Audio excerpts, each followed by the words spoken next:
Sino nga pala yung babae na kasama mo kanina? Katrabaho ko. Bakit? Kasi sobrang ganda niya. Ang umbok pa ng puwet, tsaka ang laki pa ng dibdib. Ah, ganon. Kahit may asawa ka na, nagkagusto ka pa sa iba? Pinuri lang. Nagkagusto ka agad. Gusto mo kasi ikaw lagi yung pinupuri eh.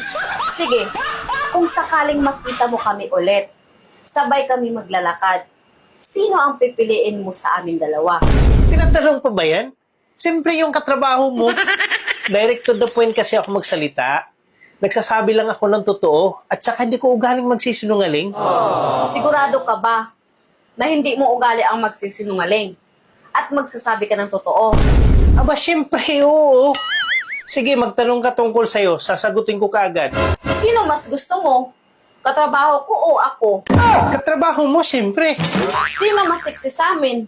Yung katrabaho mo. Sino mas maganda sa amin? Ano ka ba naman? Katrabaho mo. So, pangit ako, ganon.